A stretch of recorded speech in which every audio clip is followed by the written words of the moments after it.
Boa noite, meus irmãos, a graça e a paz, amém? Hoje nós temos o privilégio de estar aqui com os irmãos e poder meditar na palavra do Senhor. Hoje eu tenho a companhia do meu garoto, Caleb, está aqui também, veio hoje, e minha esposa está chegando, né, junto com a turma aí, que está vindo do encontro.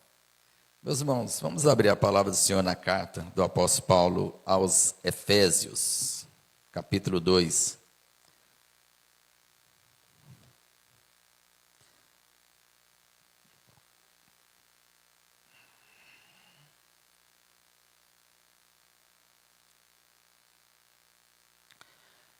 Carta do apóstolo Paulo aos Efésios, capítulo 2. Nosso texto é do versículo 1 ao versículo 10. O título da nossa mensagem é Poema de Deus. Poema de Deus. Efésios, capítulo 2, versos de 1 a 10.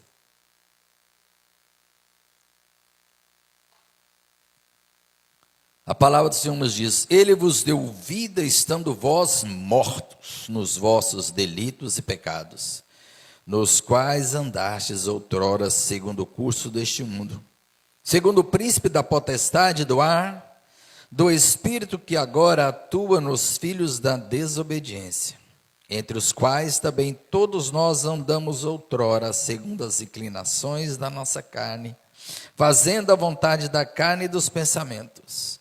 E éramos, por natureza, filhos da ira, como também os demais.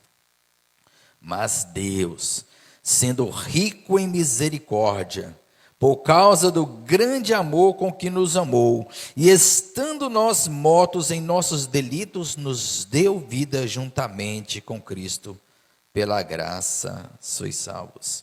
E juntamente com ele nos ressuscitou e nos fez assentar nos lugares celestiais em Cristo Jesus, para mostrar nos séculos vindouros a suprema riqueza da sua graça, em bondade para conosco em Cristo Jesus.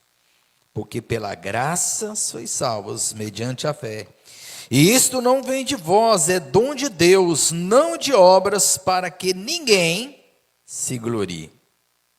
Pois somos feitura dele, criados em Cristo Jesus para boas obras, as quais Deus de antemão preparou para que andássemos nelas. Eu sei que o irmão orou, louvado seja o Senhor, mas eu gostaria também de orar antes de pregar. Pai Santo, eu te louvo nesta noite pela tua bondade e graça. Especialmente, ó Deus, eu te exalto por causa das tuas infinitas misericórdias. E por causa desse teu imenso amor, ó Deus, por pessoas tão frágeis e fracas como nós. Por pessoas que estavam completamente perdidas, condenadas, porque éramos de fato filhos da ira. Mas o Senhor, Deus, nos alcançou por puro amor. E enviou o teu Filho amado Jesus para que pudesse nos resgatar da nossa vã maneira de viver. Nos resgatou do reino das trevas e nos levou para o reino do Filho do seu amor. Pai, fala ao nosso coração nessa noite. Nos ensina, ó Deus, nos ensina cada vez mais, por meio da tua palavra, em nome de Jesus. Meus irmãos, o apóstolo Paulo, ele escreve aqui neste texto uma das mensagens mais realistas acerca da humanidade. Paulo, ele escreve essa carta com o interesse de fortalecer essa igreja. Aqui nós encontramos essa carta que é tão extraordinária, né? Era a carta preferida de Calvino, conhecida e exaltada por muitos como a carta mais teológica, mais profunda de Paulo. Nessa carta ele trata acerca da eclesiologia, da unidade do corpo de Cristo. Então é uma carta extraordinária, uma carta que Paulo escreve com o seu coração, assim, trazendo informações profundas, acerca inclusive da nossa realidade. Se você logo no início da carta, lá no comecinho, ele vai escrever dizendo que escreve aos santos, no versículo 1, que vivem em Éfeso e fiéis em Cristo Jesus. Essa expressão em Cristo fala de uma posição, algo que Paulo vai falar muitas vezes nessa carta. Ele vai falar da nossa posição em Cristo. E isso é muito importante. O que significa isso, a nossa posição em Cristo? Se você for olhar nos versículos anteriores, pouco antes do texto que nós lemos, Paulo ele faz uma oração, depois de apresentar no capítulo 1 as bênçãos de Deus, né? Sendo aquele que nos amou antes da fundação do mundo e ainda nos elegeu e nos predestinou e nos selou com o Espírito Santo, ele então passa a orar. E ele ora da seguinte forma, no versículo 17: para que o Deus de nosso Senhor Jesus Cristo, o Pai da glória, vos conceda espírito de sabedoria e de revelação no pleno conhecimento dele, iluminado os olhos do vosso coração, para saberdes qual é a esperança do seu chamamento, qual a riqueza da glória da sua herança nos santos, e qual a suprema grandeza do seu poder para os que cremos segundo a eficácia da força do seu poder, o qual exerceu em Cristo, ressuscitando-o dentre os mortos e fazendo-o sentar à sua direita nos lugares celestiais, acima de todo principado e potestade, poder e domínio, e de todo nome que se possa referir, não só no presente século, mas também no vindouro. É nesse poder que Paulo fala, esse poder extraordinário, que ele vai falar, um poder tão grande, um poder tão imenso, é que ele vai dizer que Deus fez algo em nossas vidas. E algo extraordinário. Esse poder que ressuscitou a Jesus dentre os mortos, é esse poder que transforma as nossas vidas. Nós vemos aqui, meus irmãos, como Paulo, neste capítulo 2 que nós lemos, ele apresenta duas visões bem contrastantes. Porque o que Deus realizou em nossas vidas não foi uma pequena mudança, não foi uma pequena reforma, não foi um melhoramento, foi algo extraordinário. Esse mesmo poder que ressuscitou Jesus Cristo, por isso que há essa ligação entre a oração dele e este capítulo 2. Este mesmo poder que ressuscitou a Jesus dentre os mortos, é este poder que também nos ressuscitou espiritualmente. E aqui ele apresenta no capítulo 2 duas visões bem contrastantes, ou seja, a miséria total do homem e a extraordinária graça de Deus. E ao escrever essas palavras, ele deixa claro que a salvação é uma obra completamente divina. A salvação pela graça. Não tem nada a ver com o esforço humano. Não tem nada a ver com a nossa religiosidade. Quais são, então, as claras evidências desta declaração? Vamos lá. Vamos olhar para o texto novamente. Você está com a sua Bíblia aberta, não feche. Observe bem o que ele diz no versículo 3, a realidade de como estávamos nós, cada um de nós, antes de Cristo em nossas vidas. É interessante porque essa frase, ele vos deu vida, no versículo 1, observe bem, ele vos deu vida. Se você for ler o texto original do grego, essa frase não aparece no início, tá? Ele começa assim, na verdade: estando vós mortos nos vossos delitos e pecados, nos quais andastes outrora, segundo o curso deste mundo, segundo o príncipe da potestade do ar e do espírito que agora atua nos filhos da desobediência, entre os quais também todos nós andamos outrora, segundo as inclinações da nossa carne, fazendo a vontade da carne e dos pensamentos. Éramos, por natureza, filhos da ira, como também os demais. Porque os tradutores colocam: ele vos deu vida, como se fosse para, vamos dizer assim, quebrar um pouco a dureza dessas palavras. De fato, o termo ele vos deu vida aparece sim no texto, mais adiante. Mas ele é colocado para amenizar as palavras de Paulo, porque são muito duras. Paulo está mostrando algo muito profundo, meus irmãos. Ele está mostrando que nós estamos outrora mortos, escravizados, condenados. Sabe o que significa isso? Ele descreve aqui a verdadeira condição humana que torna impossível a uma pessoa salvar a si mesma. É impossível alguém chegar a Cristo, chegar a Deus por si mesmo. E a razão é essa: nós estávamos mortos em delitos e pecados. Ele usa duas palavras para dizer a mesma coisa, ou seja, nós transgredíamos a lei porque estávamos completamente cegos, surdos, incapazes de olhar para Deus, incapazes de reconhecer a nossa maldade. Você já olhou para um morto? Quando está em algum culto, assim, aliás, em algum culto, não, em algum velório, você está vendo ele ali,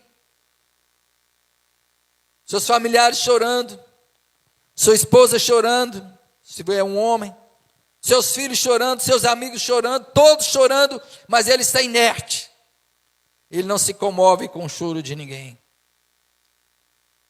A sua esposa muitas vezes está ali beijando seus filhos, o abraçando, acariciando, mas ele continua inerte, porque ele não tem condições de responder.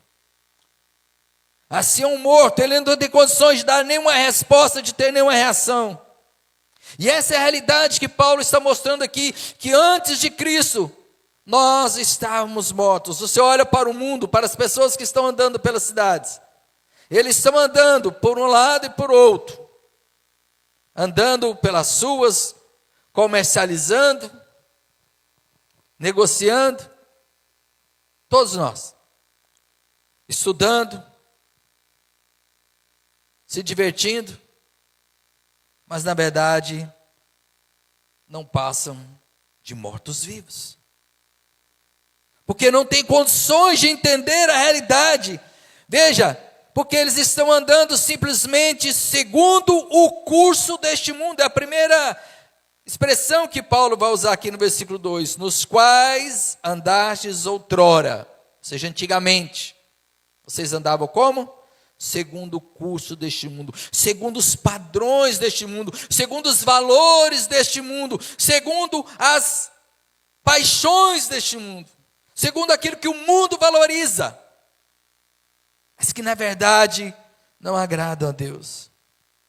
Essa é a realidade do ser humano, completamente levado pelas ideologias do mundo. Aquilo que o mundo apresenta, é isso que o homem segue. Ele segue de acordo com aquilo que é inclinado, ou aquilo que é orientado a fazer, segundo os valores, segundo ele é domesticado, segundo ele é orientado, ou segundo ele é impulsionado a fazer, ou influenciado a fazer. Essa é a realidade do ser humano. Andar segundo o curso deste mundo, segundo os valores completamente distintos dos valores de Deus. Mas em segundo lugar, ainda dentro desse ponto, Paulo ainda vai dizer que nós andamos, além de andar segundo os valores deste mundo, nós andamos segundo os valores ou as orientações do próprio diabo.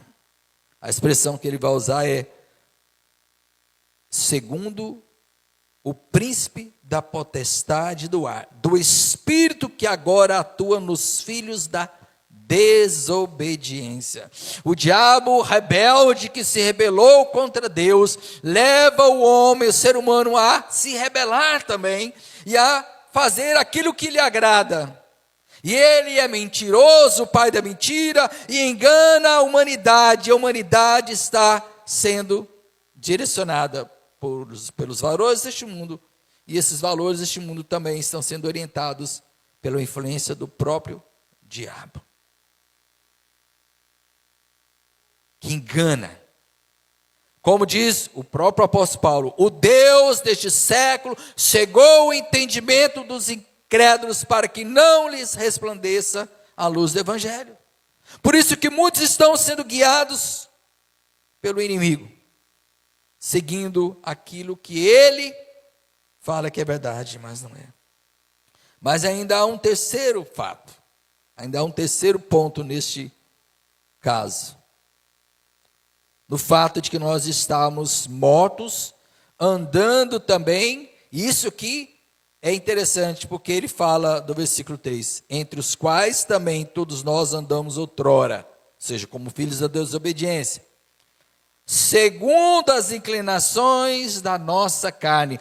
Vocês perceberam? Paulo apresentou que os três inimigos que nós temos, o mundo, o diabo e a carne, sendo que o maior de todos os inimigos é a carne, o próprio eu, o próprio egoísmo humano, a nossa própria vontade, para que nós não tenhamos desculpa para dizer que foi por influência do mundo ou do diabo que nós erramos, não.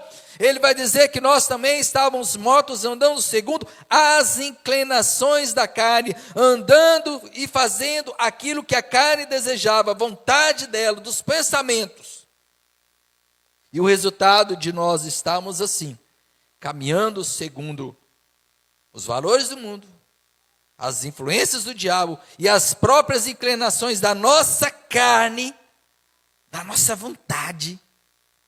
Paulo vai dizer que por natureza nós o que éramos? Filhos da ira. Você sabe o que o apóstolo Paulo está dizendo aqui, meus irmãos? É que nós não éramos apenas pessoas que precisavam de ser ensinadas a melhorar a sua maneira de ver,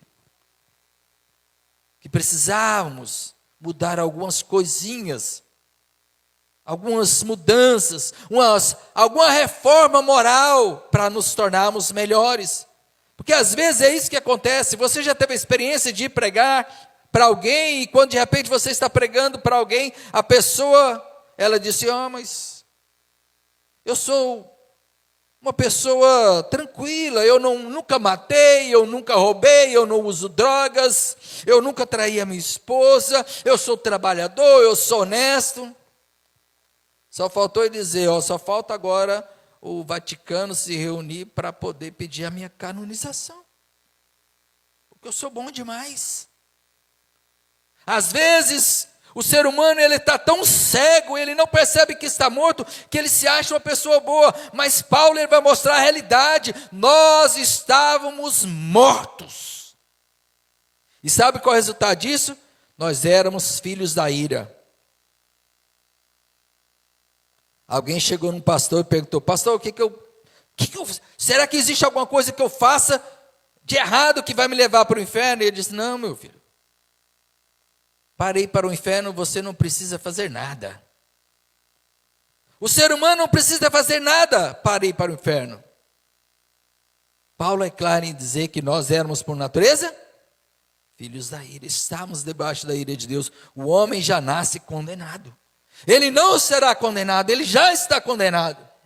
O evangelho pregado não é para que as pessoas decidam ir para um lugar ou para outro. Não, elas já estão condenadas, já estão perdidas, já são filhos da ira. Por isso que Paulo vai escrever na carta aos Colossenses que nos resgatou do reino das trevas e nos transportou para o reino do Filho do seu amor. Nós somos tirados do inferno. Nós éramos filhos da ira, condenados. Essa é a ideia.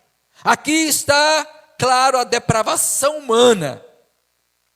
Quando fala depravação total, não quer dizer que o homem é impossível de fazer coisas boas. O ser humano, mesmo que ele ainda não conheça o evangelho, mesmo que ele não tenha o temor de Deus, às vezes, por causa da imagem de Deus nele, ele ainda consegue fazer algumas coisas boas, a graça comum leva as pessoas, mas no geral o ser humano está depravado. A depravação total porque alcançou toda a humanidade e todos estavam perdidos. Todos estavam perdidos. O apóstolo Paulo, na carta aos Romanos, ele diz o seguinte, capítulo 1, versículo 28 a 31. E por haverem desprezado o conhecimento de Deus, o próprio Deus os entregou uma disposição mental reprovável para praticarem coisas inconvenientes, cheios de toda injustiça, malícia, avareza, maldade, possuídos de inveja, homicídio, contenda, dolo, malignidade, sendo difamadores, caluniadores, aborrecidos de Deus, insolentes, soberbos, presunçosos, inventores de males, desobedientes aos pais, insensatos, pertos sem afeição natural e sem misericórdia. Que horrível quadro que Paulo apresenta da humanidade sem Deus, no capítulo 1 de Romanos, como também aqui em Efésios. E veja, não é que ele vai entregar, ele já entregou aqueles que desobedecem, ou seja, o homem, por causa do pecado, ele já nasce morto. Essa é a realidade. Ah, meus irmãos, só que tem um detalhe maravilhoso. Olha o versículo 4 e leia comigo. Apenas a primeira palavra. Mas. Veja o versículo 4. Mas. Essa conjunção adversativa é extraordinária, porque diz: mas Deus, sendo rico em misericórdia, por causa do grande amor com que nos amou. Ou seja, Deus nos salva por sua graça. Veja o amor de Deus expresso nessas palavras do apóstolo Paulo. Nós estamos completamente mortos, condenados, mas Deus, sendo rico em misericórdia por causa do grande amor com que nos amou, e estando nós mortos em nossos delitos, nos deu vida juntamente com Cristo. Pela graça sois salvos. Ou seja, nós estávamos perdidos, mortos, mas Ele nos arrancou da condenação. E nos arrancou de um lamaçal de pecados, de uma vida perdida, andando segundo o curso deste mundo, completamente perdido, andando sob a orientação do próprio diabo, e andando segundo as inclinações da carne.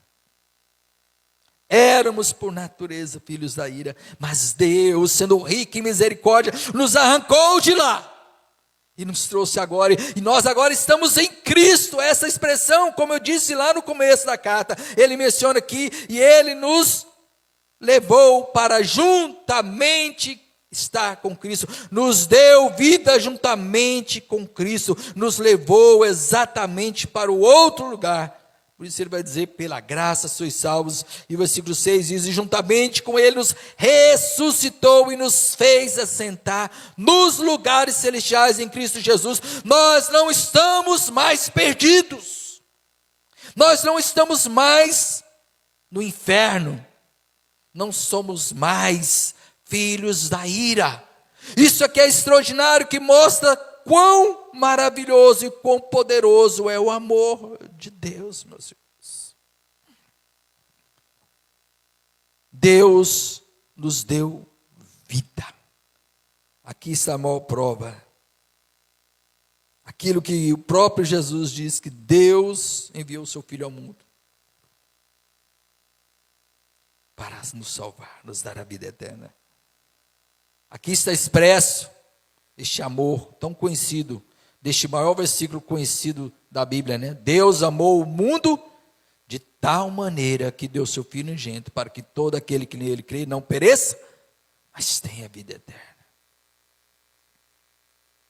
Este amor tão precioso. E essa frase: pela graça sois salvos. Isso nos mostra, meus irmãos, que Ele nos amou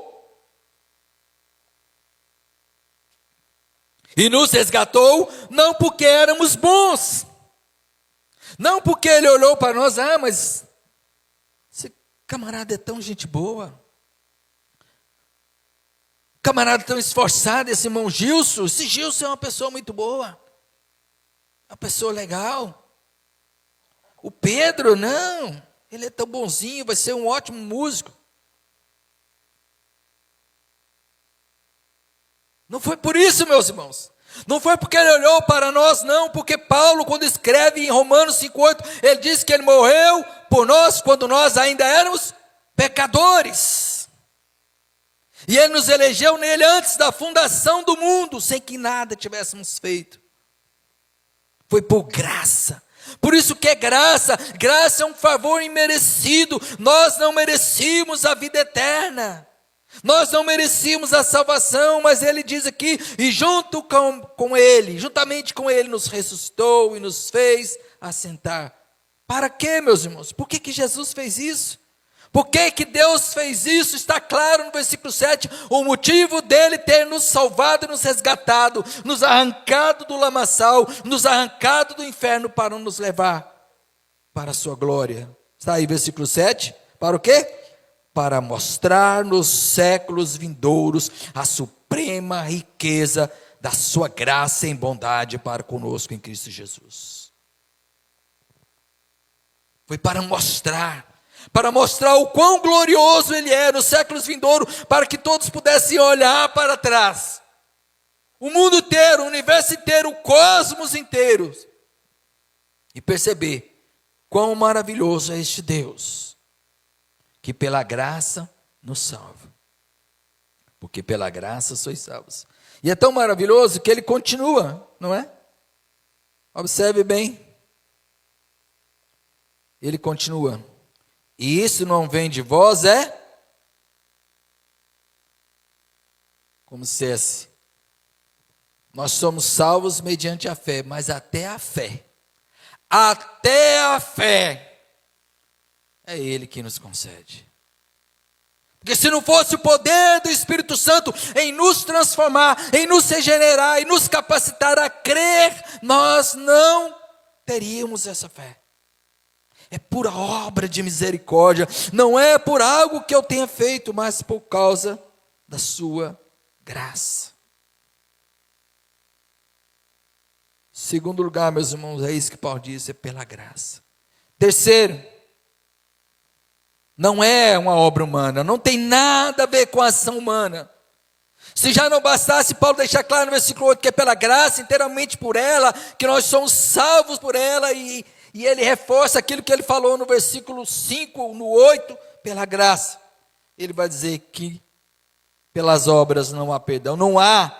Por mais que o homem se esforce, ele pode fazer todos os sacrifícios, ele pode fazer todas as preces, ele pode fazer todas as mandingas, ele pode fazer qualquer coisa, todo o esforço, ele pode ser uma pessoa boa, ele pode fazer todas as boas ações do mundo, pagar qualquer preço que possa ser dito a ele.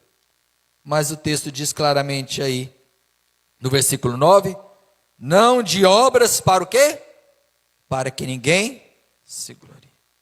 Não tem nada a ver com obras humanas.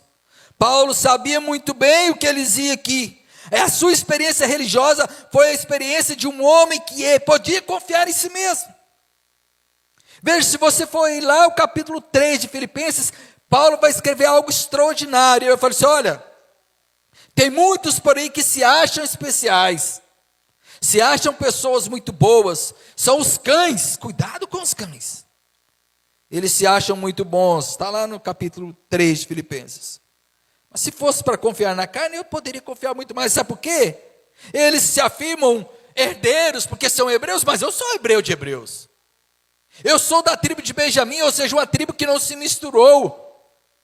As tribos que ficaram puras, somente os judeus de Judá e Benjamim, os demais se misturaram aos outros povos. Mas eu era fariseu, zeloso da lei, eu tinha tudo isso, mas sabe o que eu fiz? Eu considerei isso tudo como lixo, como escória, por causa da sublimidade do conhecimento de Cristo.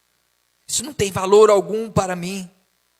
Ele sabia que não poderia considerar a sua própria justiça, os seus próprios atos, algo em que ele pudesse se agarrar. Para ele tudo era esterco. O termo que ele vai usar é pesado, esquibalam, esterco, bosta de vaca. Quando a gente acha que aquilo que a gente faz merece o louvor de Deus, os nossos esforços espirituais. Não, Paulo sabia que nenhum sacrifício, nem que você vá a pé daqui para Roma, você não pode ser salvo. Nem que você construa uma cruz e fique ali na cruz. Não, você não tem condições de salvar a si mesmo. É pela graça. Não tem nada a ver com o que você faz. Não tem nada a ver. Porque se o homem pudesse salvar a si mesmo, ele se glorificaria, ou ele se gloriaria, ele se tornaria orgulhoso. Paulo diz, não de obras, para que ninguém se glorie. Mas em último lugar, meus irmãos, Paulo ainda tem um ensino extraordinário, que é o versículo 10. De onde nós tiramos o tema, ou o título da nossa mensagem, o poema de Deus. Olha o que ele diz aí no versículo 10. Pois somos feitura dele. Esse termo feitura, no original, é poema. De onde vem a palavra poema, a poesia, uma obra-prima. É isso que Deus faz, meus irmãos. Nós somos feitura dele, criados em Cristo Jesus para as boas obras, as quais Deus de antemão preparou que andássemos nelas. Você percebeu o que Paulo está fazendo aqui? Ao chegar no verso 10, agora vai nos mostrar claramente o motivo de termos sido ressuscitados, salvos pela maravilhosa graça. Não foi para viver uma vida de comodismo. Não, fui salvo, agora eu estou bem, não preciso fazer mais nada. Eu fui salvo. A graça do Senhor me alcançou, então eu estou bem, agora eu estou tranquilo. Mas não é isso que a palavra do Senhor nos ensina. O que Paulo está dizendo aqui é que nós somos este poema de Deus, a obra-prima de Deus, para viver de acordo com a vontade dEle. Deus nos fez sua nova criação para restaurar este mundo. Nós somos seus instrumentos. Nossa vida não deve ser uma vida inerte. Veja que interessante o contraste. Ele disse, olha, nós outrora andávamos segundo o curso do mundo. Outrora andávamos segundo o príncipe das potestades do ar. Andávamos segundo a inclinação da nossa carne. Mas agora ele vai dizer que nós fomos recriados ou criados em Cristo Jesus para as boas novas que Deus preparou para o quê? Para que andássemos nelas. Olha o andar novamente aí. Agora nós devemos parar de andar segundo o mundo, o diabo ou a carne, para andar segundo a vontade de Deus, praticando boas obras. E veja, não são boas obras que nós preparamos. Não são boas obras que vêm do nosso próprio esforço, mas vêm do agir de Deus. O próprio Deus prepara as boas obras para que andemos nelas. Meus irmãos, antes de concluir, eu gostaria de trazer uma ilustração e 3 aplicações para as nossas vidas. Primeiras aplicações, depois eu vou concluir com a ilustração. Este maravilhoso texto do apóstolo foi escrito para nos mostrar o quão grande é a misericórdia e a graça de Deus. Às vezes nós esquecemos quão Deus é misericordioso, o quanto Deus é cheio de graça. Mas Paulo mostra com toda clareza como a misericórdia e a graça de Deus são imensas. Só isso já é suficiente para nós darmos glória ao Senhor todos os dias, para sermos fiéis, para vivermos para Deus como uma forma de gratidão de quão imensa é a sua graça e quão maravilhosa é a sua misericórdia. Segundo, este texto não foi escrito para exaltar os Efésios, nem para nos exaltar, mas para deixar claro da nossa enorme dívida de gratidão que temos com o Pai, que decidiu por puro amor nos resgatar do lamaçal da escravidão do pecado e nos tornar novas criaturas. Às vezes, ser humano, nós temos essa falha de nos orgulharmos, eu sou salvo pela graça. a graça do Senhor me alcançou, e aí nós começamos a olhar para os outros diferentes, porque eu sou salvo em Cristo, e às vezes nos tornamos orgulhosos, porque não, esse texto não é para nos orgulharmos, mas é para nos mostrar quão nós somos devedores ao Senhor. Nós temos uma dívida de gratidão, não para nos orgulharmos, mas para nos humilharmos, e reconhecermos que se não fosse o Senhor, estaríamos perdidos. Terceiro, isso deveria nos levar a decidir diariamente a adorar ao Senhor, a servir com toda a gratidão a Ele, porque nós somos os seus poemas. Você já parou a pensar que você é um poema de Deus? Um poema de Deus? Um poema lindo de Deus neste mundo feio de injustiça. Você é um poema de Deus. Para que este mundo seja transformado. Eu gostaria de terminar com uma ilustração que é apenas uma anedota, tá? Não é uma história verdadeira, é uma história ficcional, mas eu gosto muito dela porque ela ilustra bem como nós deveremos nos ver e como deveríamos agir neste mundo. Conta-se a história de um homem fazendeiro que ele gostava muito de caçar. Isso há muitos anos atrás. E nem foi no Brasil. Ele saiu a caçar e depois de certo tempo tentando caçar, ele não conseguia encontrar nada, até que de repente ele encontrou um ovo em um ninho bem alto. Ele encontrou um ovo. E ali ele decidiu, eu não consegui encontrar nada, vou levar esse ovo para casa.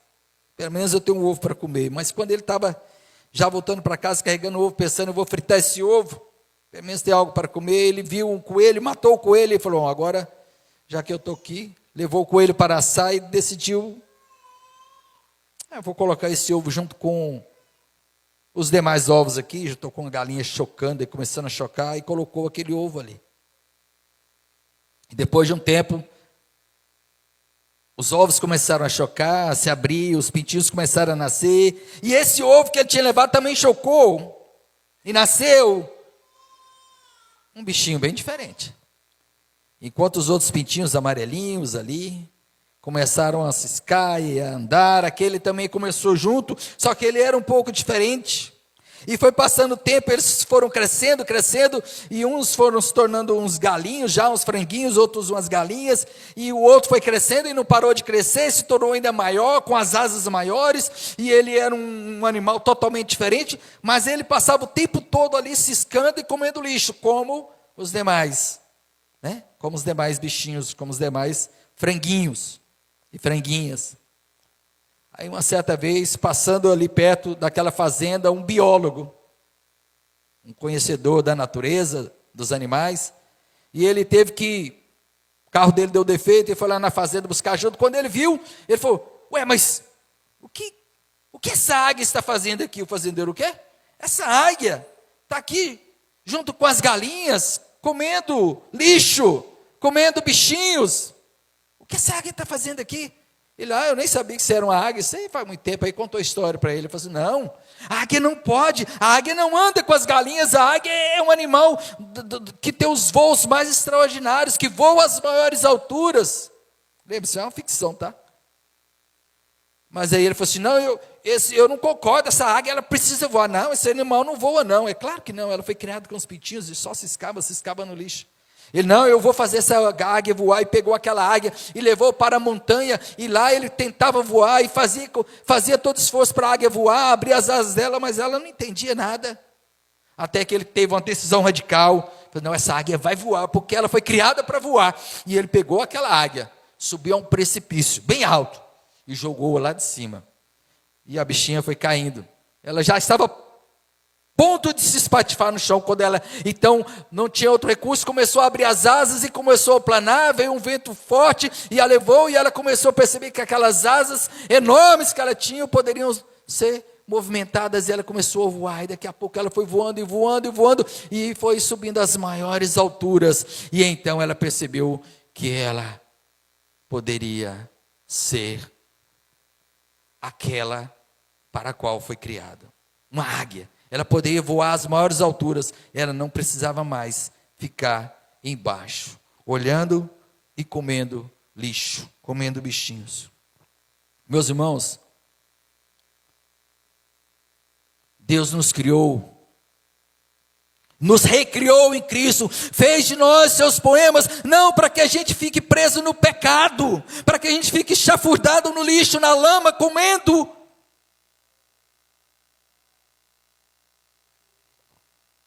aquilo que não presta. Deus nos criou para sermos como águias, voar às maiores alturas, para a glória de Deus, servir a Deus com amor, alegria, não para viver no pecado. Nós não somos pessoas que acreditamos que o cristianismo é uma vida de regras, de leis. Às vezes pessoas têm uma visão errada, não. O cristianismo é uma mensagem que mostra que o ser humano ele é transformado para viver para a glória de Deus, para ser poema de Deus. Nós somos criados para viver para Deus, para glorificar a Deus. Por isso que Paulo, quando ele escreve lá no capítulo 1, aqui mesmo da carta, ele disse: assim nos escolheu nele antes da fundação do mundo, para sermos santos e irrepreensíveis perante ele. Não fomos criados para viver chafurdados no pecado e no lixo, nós fomos criados para viver nas maiores alturas, espiritualmente falando, para a glória de Deus. Nós não podemos aceitar viver no pecado. Sabe por quê? Porque somos poema de Deus. Cego para a realidade, surdo para a verdade, morto para a vida, anos-luz da luz, sem fé e sem casa, sem família e sem nada, inerte, sem vida, sem lar nem guarida, herdeiro da escravidão em um mundo de ilusão, impossível ver, incapaz de crer, sem nem mesmo ser, mas alvo de um amor sem igual, eterno e sobrenatural. Uma graça gratuita, franca, abundante, até redundante, um amor irresistível, gracioso, infalível, eternamente destinado para a graça, selado para a glória, escrito na história: me gloriarei, ser filho do rei, que fiz eu não sei. Se até minha fé, minha não é mesmo um presente surpreendente, impossível pagar, só posso louvar e render-me aos pés sem vacilar de quem amou me salvar, da morte à vida, das trevas à luz, da escravidão à liberdade, pela verdade, para a inatividade, para o comodismo, a ociosidade, para um fim glorioso, não para ser orgulhoso. Graça da majestade, que produz serviço, missão, santidade, amor surpreendente, que produz servos, não clientes, eternamente destinado para servir ao Rei, ser sal e luz, exemplo agrei, me gloriarei nesta nova vida de amor e perdão, me resta servir com gratidão, sou poema do eterno, obra-prima da criação, para o erigir do seu reino de graça, amor e perdão. Amém. Pai de amor, Pai Santo, nós queremos te louvar, porque o Senhor nos enviou Jesus Cristo. A maior prova do teu amor foi teu filho ter sido crucificado, derramado o seu sangue lá na cruz e receber toda a ira do Senhor, para que nós deixássemos ser filhos da tua ira, para que nós pudéssemos ser teu poema, ó Deus. Que nós possamos ter essa consciência, essa certeza, essa convicção de que nós vivemos para a glória do teu santo nome. Que o Senhor nos faz voar como uma águia. Que nós possamos servir ao Senhor e que nós possamos ser teus servos e com gratidão te servir, ó Deus, neste mundo perdido, para sermos instrumentos da glória do Senhor. É o que nós pedimos em nome de Jesus. Vamos ficar de pé para nós encerrarmos com a bênção apostólica. Que o amor de Deus o Pai, a graça do nosso Senhor Jesus Cristo, a comunhão e consolação do Espírito Santo do Senhor seja todo o povo de Deus, hoje e para sempre. Amém. Deus abençoe, meus irmãos. Tenha uma semana cheia da graça de Deus. Amém.